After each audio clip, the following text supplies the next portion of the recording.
Muy bien. Entonces, acá miramos en este Génesis, ¿qué es? ¿3? Sí. Okay. Génesis 3:22.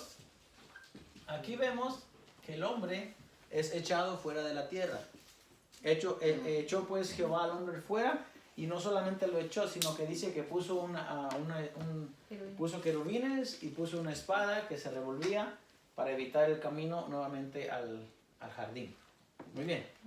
Entonces tuvo que haber un pecado, para una desobediencia o una acción de parte del hombre para que el hombre sea expulsado. Muy bien. Vamos entonces a Jueces, y en Jueces vamos a encontrar algo muy similar para entender qué fue lo que pasó con esta historia que estamos estudiando. Vamos a saber en Jueces. ¿Qué capítulo? 1. Perdón. Jueces.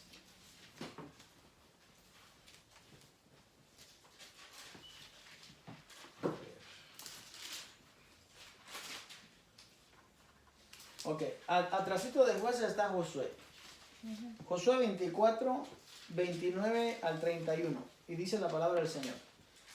Después de esas cosas murió Josué, hijo de Nun, siervo de Jehová, siendo de 110 años. Y lo sepultaron en Timnat Será, que está en el monte de Efraín, al norte del monte de Gaz.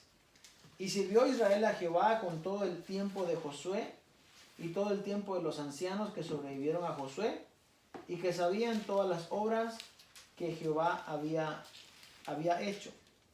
Muy bien. Entonces, lo que estamos viendo acá es que cuando Josué estaba al frente, ¿ok? Al frente del pueblo, de la nación, dice que todo el pueblo sirvió a Jehová. Y eso es muy importante denotarlo, porque cuando hay un líder que dirige bien al pueblo, dirige bajo el temor de Dios, la nación o el pueblo va a estar bien. Porque el líder está poniendo las bases que Dios le ha dicho que haga. Pero una vez que el líder se aleja, ¿ok? Una vez que ese líder, ya sea que muere o ese líder se pervierte, entonces toda la nación va en contra de Dios. Y eso lo podemos ver en cualquier parte de la historia, en cualquier parte del mundo. La Biblia nos da realmente las historias exactas acerca de esa comparación que estoy dando. Cuando el líder es bueno y el líder dirige a Dios bajo el temor de Jehová, la nación está bien, no hay hambre, ¿okay? No hay pobreza. Pero una vez que el líder, como en este caso dice, muere, vamos a ir a Jueces, allí en Jueces 2:6, ahí adelantito. Dice, porque ya Josué había despedido al pueblo y los hijos de Israel habían ido cada uno a su heredad para poseerla. Y el pueblo había servido a Jehová todo el tiempo de Josué y todo el tiempo de los ancianos que sobrevivieron a Josué, los cuales habían visto todas las grandes obras de Jehová que él había hecho por Israel. Pero murió Josué, hijo de Nun, siervo de Jehová, siendo de 110 años. Y lo sepultaron en su heredad en Timnat Será, en el monte de Efraín, al norte del monte de Gaz. Y toda aquella generación también fue reunida a sus padres, o sea que también murió. Y se levantó después de ellos otra generación que no conocía a Jehová, ni la obra que él había hecho por Israel. Ok, está viendo que antes de que llegue el pecado hay una razón por la cual llega el pecado. Y la razón es que los padres no inculcaron el temor de Dios en sus hijos. Entonces, al hacer eso, el pecado llega. Y cuando llega el pecado, llega el hambre. En el mundo en que usted y yo vivimos hoy en día es un mundo lleno de maldad, de pecado, de caos, de necesidad. ¿Sí o no? Usted tiene muchas veces ¿cómo se dice? Sobrecargarse para que usted tenga una vida que más o menos esté cómoda, porque de otra manera no se puede. Ahora, eso es por causa del pecado. Nosotros no vivimos en la tierra que fluye leche y miel. Estados Unidos no es la tierra que fluye leche y miel. No. Estados Unidos sí es un país del primer mundo y tiene muchas comodidades, pero también hay muchas adversidades y hay muchas como cargas que usted tiene que llevar mientras vive en este país. Este país no es la tierra que fluye leche y miel. Puede ser un país que pueda solventar un poco sus necesidades. Si viviendo de aquí usted apoya, cuida a sus familiares, pero no es un país en el que usted diga, oh, aquí es la abundancia. No, aquí no hay abundancia. Mucha gente confunde y piensa que aquí es la leche y miel. No, aquí no es. Eso solamente es en Israel. Ahora, dice la escritura que Josué fue un buen líder. Y mientras estuvo Josué, el pueblo sirvió a Dios. Y mientras estuvieron los ancianos que estuvieron con Josué, también el pueblo sirvió a Dios. Pero entonces, como ellos no influyeron, no transmitieron el mensaje de la palabra de Dios a su generación, a sus hijos, se levantó una generación que no conocía a Dios.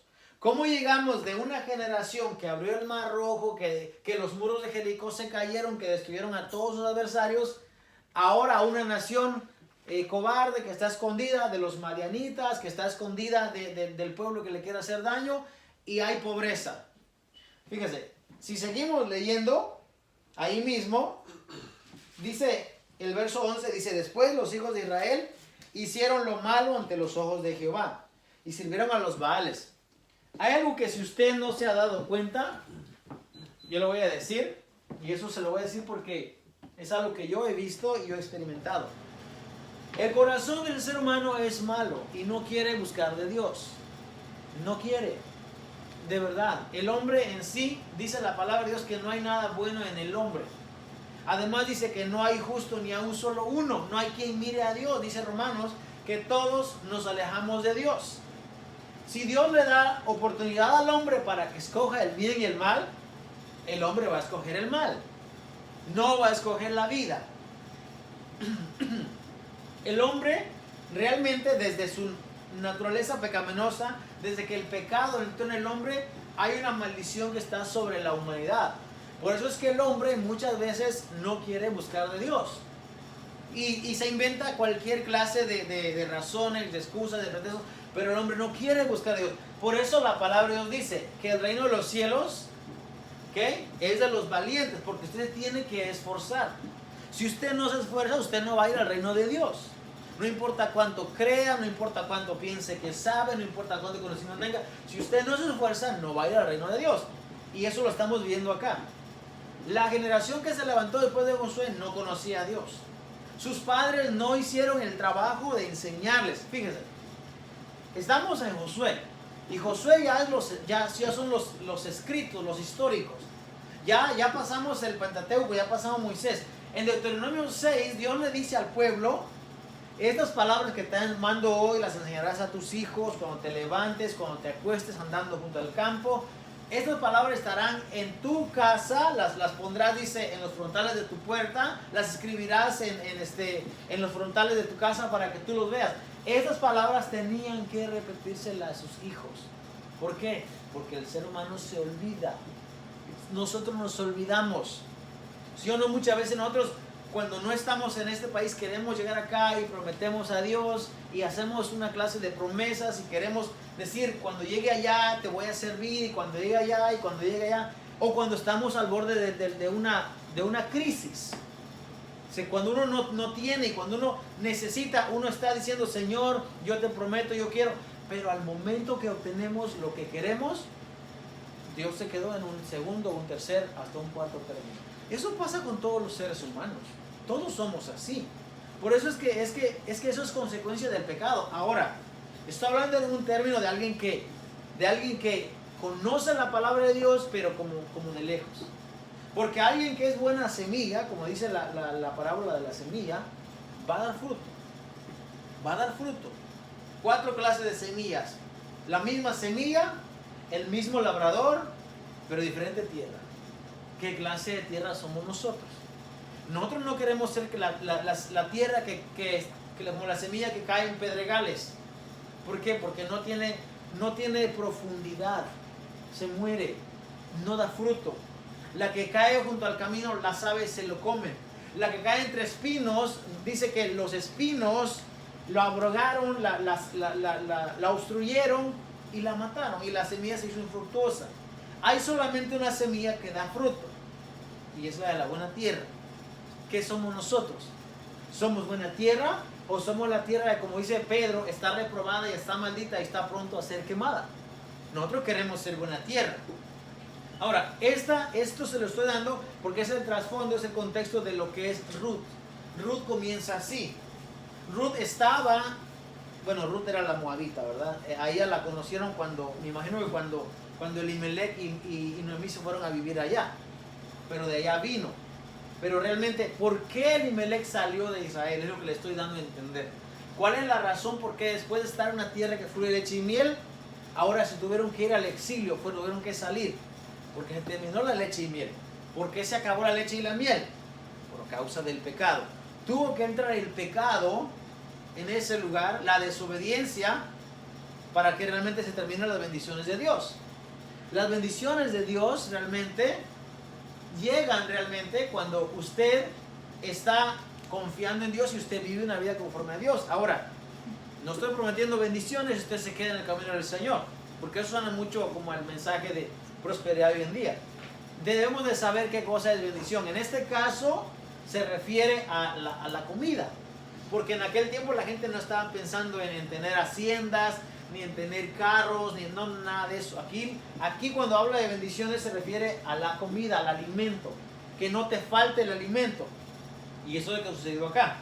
Entonces dice el verso 11 del capítulo 2 de Jueces: después los hijos de Israel hicieron lo malo ante los ojos de Jehová y sirvieron a los Baales. Dejaron a Jehová, el Dios de sus padres, que los había sacado de la tierra de Egipto, y se fueron tras otros dioses, los dioses de los pueblos que estaban en sus alrededores, a los cuales adoraron y provocaron a ira a Jehová. El hombre no solamente se alejó de Dios, sino que fue detrás de los Baales. Baal es una palabra, Baal se refiere Señor, significa Señor. Entonces los Baales son todos aquellos ídolos, aquellos señores que están alrededor. En Josué 24, Josué reúne al pueblo y les dice, ustedes están indecisos qué van a hacer. Si mal les parece servir a Jehová, dice, escojan ustedes a quién sirvan. Aquí están los dioses de los amorreos, donde habitamos, y del otro lado del río también están, dice. Escojan ustedes. Pero Josué le dice, mi casa y yo vamos a servir a Jehová. Y todo el pueblo dice, nosotros también. Porque ellos estaban rodeados de Baales. Cuando Josué y los ancianos mueren, entonces ahora el pueblo se quedó sin Señor. Dijeron, bueno, entonces vamos a los Baales. Se fueron a seguir a los dioses. Provocaron a ira a Dios, dice. Dejaron a Jehová, el Dios de sus padres, que los había sacado de la tierra de Egipto, y se fueron tras otros dioses, los dioses de los pueblos que estaban en sus alrededores, a los cuales adoraron y provocaron a ira a Jehová. Y dejaron a Jehová y adoraron a Baal y a Astarot. Astarot realmente es la diosa de la fertilidad. Astarot se cree que es la esposa de Baal y que da de la fertilidad. Y se encendió contra Israel el furor de Jehová, el cual los entregó en manos de robadores que los despojaron y los vendió en manos de sus enemigos de alrededor, y no pudieron ya hacer frente a sus enemigos. Por donde quiera que salían, la mano de Jehová estaba contra ellos para mal, como Jehová había dicho, y como Jehová se lo había jurado, y tuvieron gran aflicción. Y Jehová levantó jueces que lo librasen de manos de los que le despojaban, pero tampoco oyeron a sus jueces, sino que se fueron tras dioses ajenos, a los cuales adoraron, se apartaron pronto del camino en que anduvieron sus padres, obedeciendo los mandamientos de Jehová. Ellos no hicieron así. Y cuando Jehová le levantaba jueces, Jehová estaba con el juez, y los libraba de mano de los enemigos todo el tiempo de aquel juez, porque Jehová era movido a misericordia por sus gemidos, a causa de los que los oprimían y afligían. En este tiempo, hermano, es cuando se da la historia de Ruth, en el tiempo de los jueces. En el tiempo de los jueces. Antes de que hubiese rey, había jueces. Entonces, ahora sí vamos a ir a Ruth. Josué, jueces, Ruth.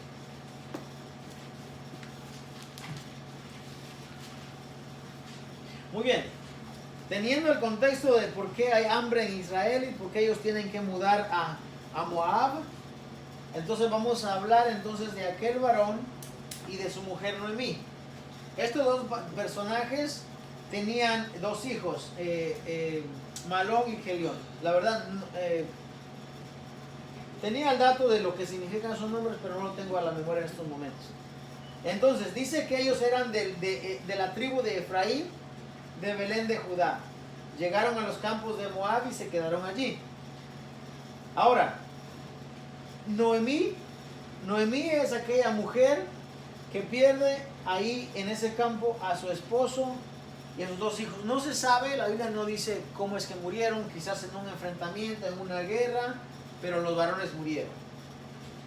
Ahora sí dice que los nombres de las mujeres que tomaron para sus hijos es Orfa y la otra es Ruth. Se cree entonces, como se da el dato de Orfa, la primera, se cree que realmente ella era esposa de Malión, dado el orden alfabético en el que los dice, y la otra es Ruth. Ahora dice, murieron también los dos, Malón y Kelión, quedando así la mujer desamparada de sus dos hijos y de su marido. Vamos a mirar aquí entonces el caso de una viuda. ¿Cuáles son los personajes que Dios le dice al pueblo que tiene que amparar, que ayudar? Tenemos varios, pero principalmente hay tres. Okay. La viuda, el huérfano, ¿y el otro quién es? Bueno, es que todos están dentro del grupo de pobres y desamparados, ¿no? Pero específicamente es el huérfano, la viuda, el extranjero. Esos tres. El trabajo de la iglesia, el trabajo del pueblo de Israel era amparar a esos tres grupos de personas.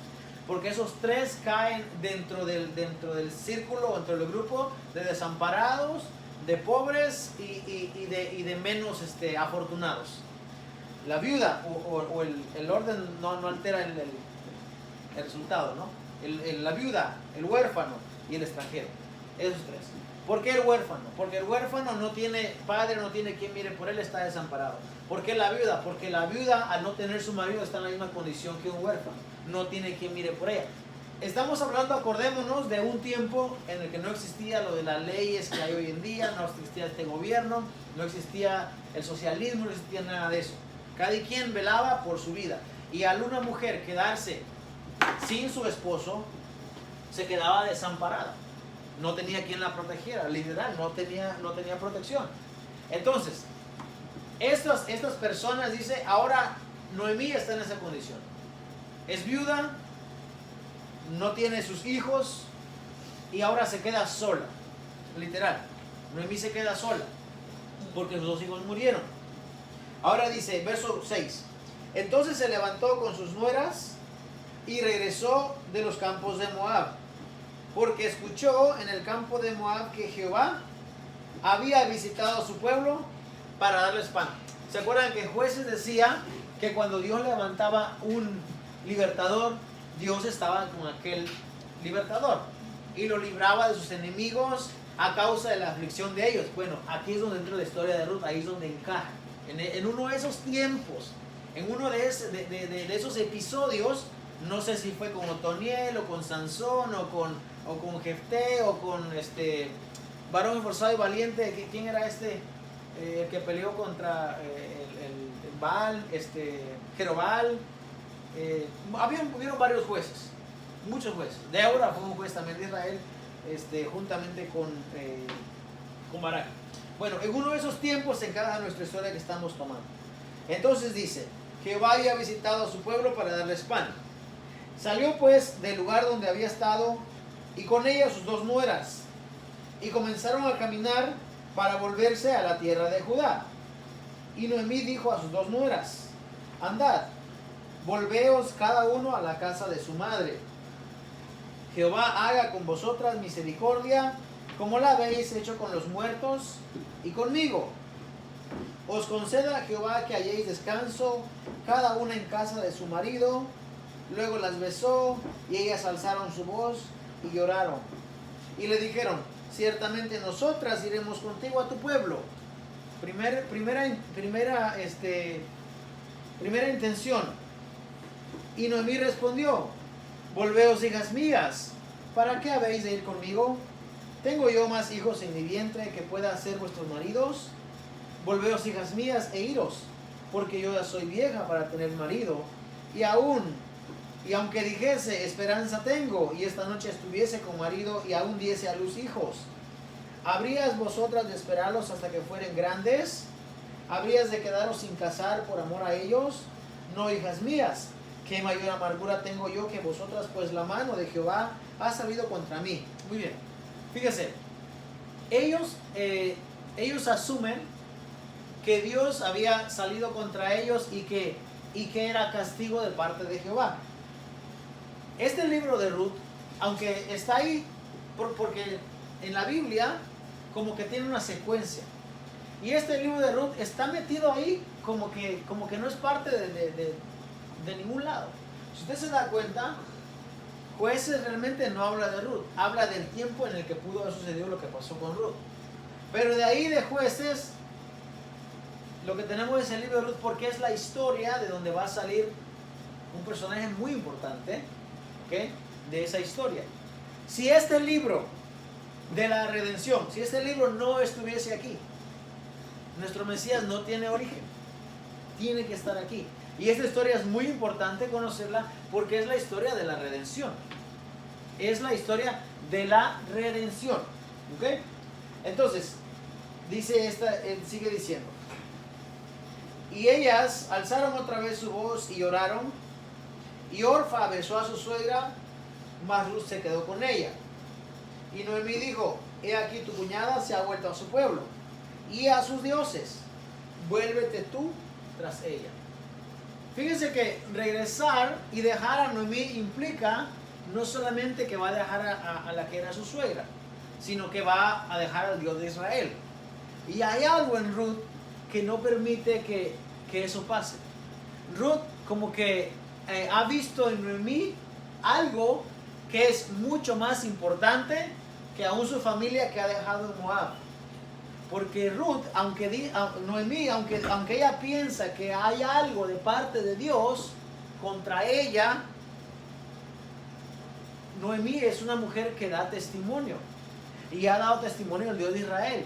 Y ese testimonio es tan impactante que impacta a Ruth. Orfa dice que comienzan a caminar y ella le dice, gracias, pero váyanse, devuélvanse. Y Orfa, pues, ok, me dejas ir, entonces me regreso. 2. ¿Por qué está Orfa y por qué está Ruth? Porque siempre hay dos para escoger en la vida. Dese cuenta, mira a su alrededor. Siempre hay dos. Lo bueno y lo malo. Hay un blanco y hay un negro, ¿no? Hay un cielo, hay un infierno, la derecha y la izquierda, los justos, los injustos, siempre hay dos. Y en este caso le toca a Orfa ser la parte mala, la que se regresa, la que se queda, la que se va. Y Ruth se queda y dice, no, yo no me voy a ir. Cuando Jesús está en Betania visitando a sus amigos, a Marta, a María, a Lázaro, dice la Biblia que María se queda a los pies de Jesús y se queda escuchando cómo Jesús habla de las historias, cómo está hablando. Y Marta dice que se pone a limpiar, a barrer, se pone a acomodar la mesa y se pone a dejar todo muy bonito para que el Mesías se siente. Y entonces mira a Jesús y le dice, maestro, ¿no te da cuidado que mi hermana me deja servir y no hace nada y me deja ahí sola? Y Jesús le dice, Marta, Marta, le dice, afanada y turbada estás, le dice. Pero María, dice, ha escogido una mejor parte, la cual no le será quitada. ¿Por qué? Porque el que escoge a Dios, el que escoge servir a Dios, le va a tocar una parte que no le va a ser quitado. ¿Por qué? Porque el mundo pasa y sus deseos, pues usted lo sabe. Bueno, los niños casi no saben de estas cosas, pero los que hemos vivido ya ciertos años en esta vida, sabemos que las modas, sabemos que lo que es novedoso se va a acabar. Se va a acabar. Fíjese, cuando no existían estos aparatos más avanzados, uno podía mirar a una persona que tenía un teléfono y era como el tamaño de un ladrillo, así, de literal era grande el teléfono, así, grande así. Y eso era lo novedoso de aquel tiempo. Eso era lo cool, si podemos decirlo, lo que estaba de onda. Y la gente quería tener, mira, yo no sé si usted lo vio, pero la gente se iba en la calle y sacaba su teléfono y se ponía a hablar. Y se miraba a la persona como que muy importante, como que lo que había, pues. Eso era, no sé cómo dicen, allá en el país donde ustedes, pero eso era como que lo más de onda. Pero después la tecnología avanzó y fue evolucionando, ¿verdad? Y llegamos a un momento en que lo que era onda era el que tenía el teléfono más pequeñito. Llegamos a un tiempo en que las compañías de teléfono de grande fueron bajando. Llegaron a ser un teléfono así tan pequeñito. Y eso era lo novedoso, el que tenía el más pequeño.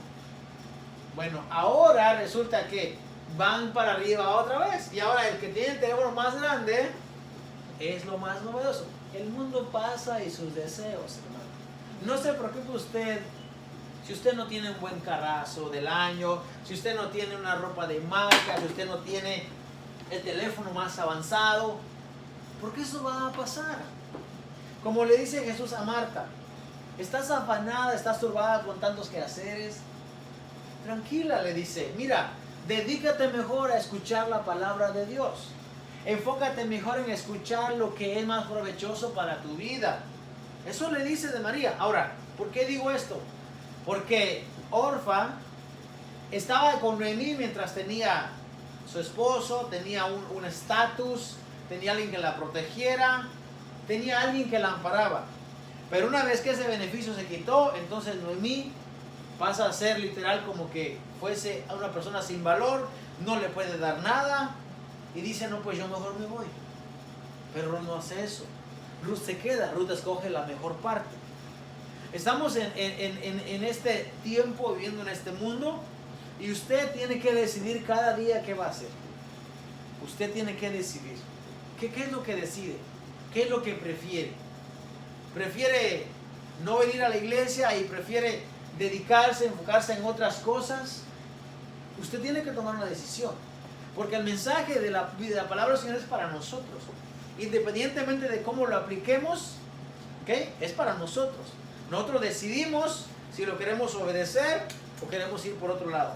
En este caso, le dice el 15. Y dijo, he aquí tu cuñada se ha vuelto a su pueblo y a sus dioses, vuélvete tú tras ella. Respondió Ruth, no me ruegues que te deje y me aparte de ti, porque donde quiera que tú fueres, iré yo, y donde quiera que vivieres, viviré. Tu pueblo será mi pueblo y tu Dios será mi Dios.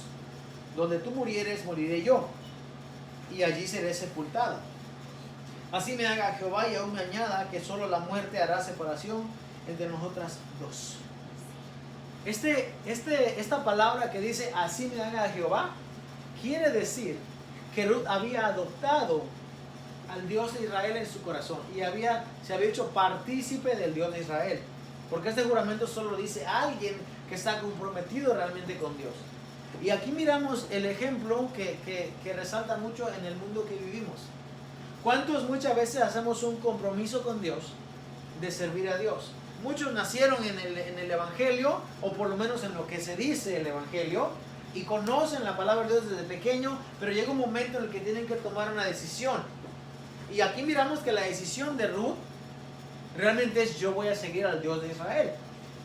Ya no tengo marido, ya no tengo quien me proteja, no tienes que ofrecerme, pero yo te voy a seguir gracias a la fe que he visto en ti. Porque realmente la fe que nosotros tenemos es la que va a mover, va a alumbrar, como dice la palabra del Señor ahí ¿dónde está? Arriba. Así alumbra nuestra luz delante de los hombres. Mateo 5:16. Nuestra luz tiene que alumbrar. Hermano, si su luz no alumbra, hay que examinarse, porque quizá realmente no estamos reflejando la luz de Dios. Jesús dice: ustedes son la luz del mundo. Vosotros sois la luz del mundo. Una ciudad, dice, asentada, o sea que está puesta en el monte, sobre un monte, no se puede esconder. No se puede esconder. Si usted es hijo de Dios, su luz tiene que alumbrar. Donde quiera que usted va, usted tiene que ser conocido porque usted es luz. Que no lo confundan con las tinieblas. Porque si lo confunden con las tinieblas, entonces lo más seguro es que sea tinieblas. El creyente se conoce. En cómo habla, en cómo se dirige a las personas, en cómo vive, en qué música escucha, en cuál es su círculo de amistades. Fíjese, usted como luz del mundo, su vida tiene que ser diferente. Tiene que dar testimonio, porque si no da testimonio, entonces no es un hijo de luz. Puede ser un creyente, porque ser creyente, dice el apóstol Santiago, tú crees, haces bien. Bien que crees. Acuérdate, dice que los demonios también creen y tiemblan. Entonces creer no es suficiente. Usted tiene que ser luz. Y lo que vemos acá es que Noemí su fe había impactado, había alcanzado a esta mujer moabita. No era israelita, era moabita. ¿Ok? Y entonces sigue diciendo ella, yo me voy a ir contigo. Y yo no solamente voy contigo, sino que dice, donde quiera que tú vayas, viviré yo. Tu pueblo será mi pueblo y tu Dios mi Dios. Y eso es lo que hace la gran diferencia. La confesión, lo que ella ha decidido hacer en su corazón, servir a Dios. Hermano, usted ha decidido servir a Dios, sírvale. Sírvale con todo su corazón, como dice la palabra del Señor. Amarás a Jehová tu Dios con todo tu corazón, con toda tu mente, con toda tu alma. O sea, literal, todo tu ser tiene que amar a Dios. Porque si no amamos a Dios de esa manera, Dios no nos quiere. Dios no nos va a poner en un lugar como en un término medio. Hay gente que piensa que puede servir a Dios como a la mitad. Y como diciendo, estoy un rato aquí y estoy un rato allá. No, solamente hay dos lugares, hermanos. Solamente hay dos lugares donde vamos a ir. Nosotros tenemos que tomar la decisión. Como dice Josué, si les parece mal servir a Jehová, sirvan a lo que ustedes quieran.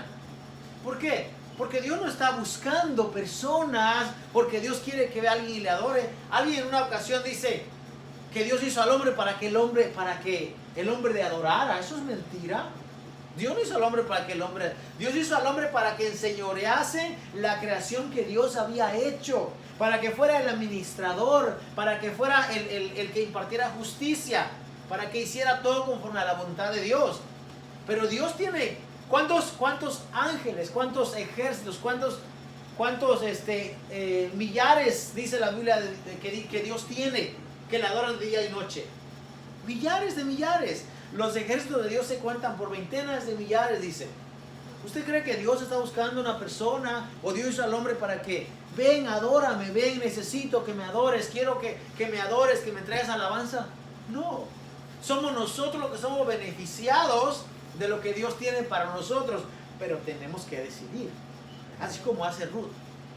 Ruth dice, no, yo te voy a seguir y yo voy a seguir a ese Dios de Israel, a ese Dios que tú me has enseñado, que me has mostrado, a ese Dios yo voy a seguir. Por eso es que Noemí, ella es la que piensa que Dios tiene algo contra ella, pero no es así, porque más adelante vamos a ver todo lo que Dios hace por ella. Ahora, sigue diciendo. Y viendo Noemí que estaba tan resuelta a ir con ella, no dijo más. Anduvieron pues ellas dos hasta que llegaron a Belén. Y aconteció que habiendo entrado en Belén, toda la ciudad se conmovió a causa de ellas y decían, ¿no es esta Noemí? Y ella le respondía, no me llaméis Noemí, sino llamadme Mara, porque en grande amargura me ha puesto el Todopoderoso. Yo me fui llena, pero Jehová me ha vuelto con las manos vacías.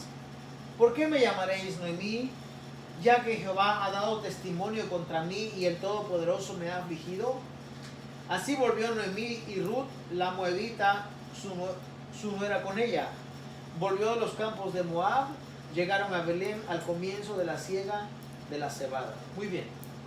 ¿Qué miramos entonces en este cuadro? Miramos a dos mujeres desamparadas, dos mujeres que no tienen quien las proteja y que han venido, dicen, yo me fui llena, me fui con mi esposo, mis hijos y ahora regresé sola. Y dice Mara, ¿por qué Mara? Porque Mara es amargura. Mara es amargura. Fíjese el cuadro de depresión o el estado emocional en el que Noemí se encontraba. Estoy amargada, no me digan Noemí, la que ríe, no, mejor llámeme Mara, porque estoy en amargura. Y entonces ellas dos vuelven, llegan al comienzo de la cebada, y aquí vamos a conocer a Boaz. Boaz es un personaje no como el que enseña la televisión. Boaz es un personaje que es mucho más que eso. Porque Boaz es aquel personaje aquel justo que va a vivir como Dios había dicho que viviesen los hombres en aquel tiempo. Boaz es aquel hombre que va a hacer justicia. Y Dios está buscando gente, Dios quiere gente realmente que sea como Boaz. ¿Sabe para qué?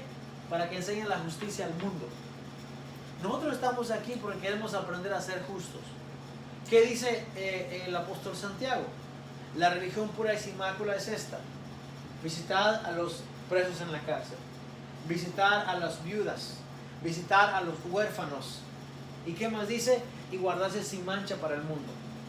No nos dice nada más. La semana pasada yo hablaba y les decía que Dios no mandó a la gente a que construyan templos y a que tengan una catedral y lugares muy grandes y muy bonitos. No, eso es secundario. Eso es necesario para nuestra comodidad. Pero si nosotros entendiésemos quién es el Dios de Israel realmente, quién es Jehová nuestro Dios, nos daríamos cuenta que mucha gente puede adorar a Dios aún en las calles. ¿Sí o no? En nuestro país la gente adora a Dios hasta en los montes, hasta en los árboles, debajo de los árboles. Ahí se reúnen a cantar a Dios. Y Dios está ahí. Y entonces, ¿por qué ahora queremos un lugar bien bonito, bien grande, bien cómodo, bien espacioso, con televisiones de alta definición y con un internet bien rápido? Y queremos... Porque nosotros hemos aceptado que eso es la regla, pero eso no es la regla. Dios no quiere eso de ti. ¿Sabes qué quiere Dios? Que hagas justicia, que te conduelas del necesitado, del desamparado, de que el que necesita tú vayas y lo veas y le digas, mira, yo soy la luz del mundo, y como luz del mundo te voy a enseñar quién es mi Dios. Y mi Dios es un Dios bondadoso, amoroso, que se conduele de la necesidad, del afligido. Y mira, yo traje aquí, yo vine a ayudarte en tu necesidad. Toma, paga tu renta. Toma, cómprate comida. Toma, viste a tu familia. Eso es lo que quiere Dios. No quiere Dios que nos embolsemos realmente todo nuestro salario y entonces no podemos ayudar a nadie. Eso no es lo que quiere Dios. Dios quiere más de ti. Dios quiere más de ti porque tú estás representando al Dios de Israel. Tú y yo lo estamos representando. Si lo estamos representando, nos preguntemos, ¿qué haría Dios en este caso? Cuando miras a una persona que extiende su mano para que le des algo, ¿qué haces tú? ¿Qué hará Dios? Dime, ¿qué haría Jesucristo en ese caso? ¿Sabes qué haría Jesucristo? Sacaría y le daría. Le daría. ¿Por qué nosotros no le damos? Porque nosotros cuando miramos una necesidad, entonces no cubrimos la necesidad. No cubres al desnudo, dice la palabra. E incluso oprimes al extranjero y dices que confías en el Dios de Israel. No. Por eso es que Boaz es importante en esta escena. Porque Boaz va a hacer ese acto de justicia que Noemí y Ruth necesitan. Porque ellas están desamparadas. Porque ellas vienen de un lugar, vienen del exilio, han venido de allá y volvieron a la tierra de Israel. Y en la tierra de Israel hay justicia. Ahora, sabemos que cuando la Biblia habla de tierra de Israel se refiere a un lugar específicamente. Específicamente a un lugar. Pero ahora realmente que nosotros somos salvos por la gracia de Cristo Jesús, usted es de Israel. Usted es la tierra de Israel. ¿Qué usted va a dar? ¿Qué yo voy a dar?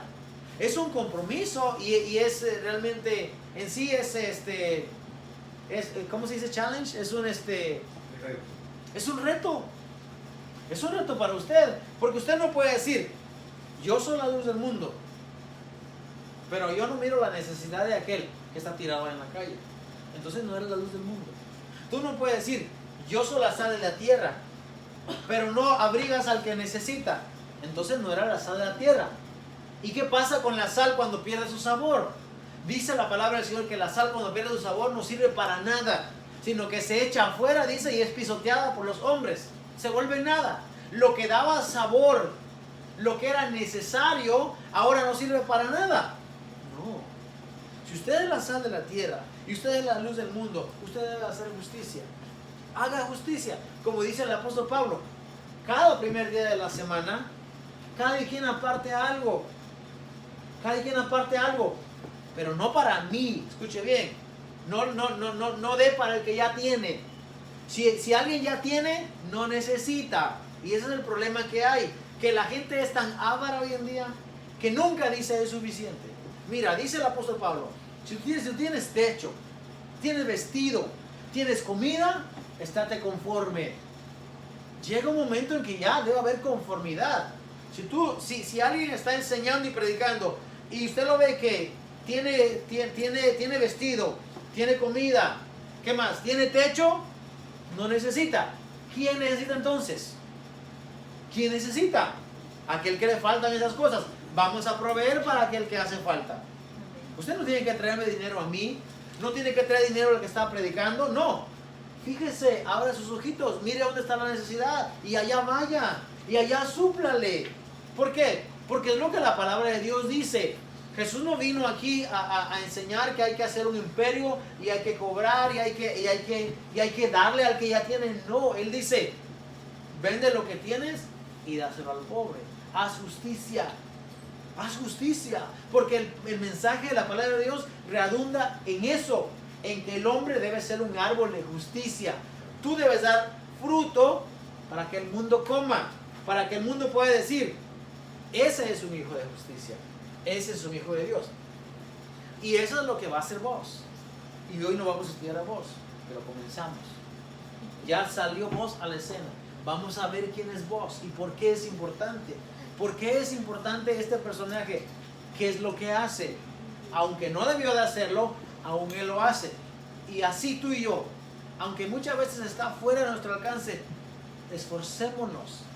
Porque dice la palabra del Señor, que los valientes van a arrebatar el reino de Dios. Que los valientes se van a tener que esforzar a entrar por la puerta estrecha. Y tú y yo queremos ser esos valientes. Amén. Vamos en esta mañana a ponernos de pie. Y a dar gracias a Dios por su palabra. Y por el tiempo que Dios nos ha permitido. Esperando que sea edificación para nuestra vida. Que hayamos aprendido algo. Y más que todo que podamos ponerlo en práctica. Porque eso la palabra dice que debemos ser hacedores de la palabra y no solamente oidores. Tenemos que hacer lo que escuchamos en la palabra de Dios. Amén. Amén. Vamos a pedir a nuestro hermano Carlos, por favor, que dirija la oración esta mañana. Padre, te damos gracias por la palabra.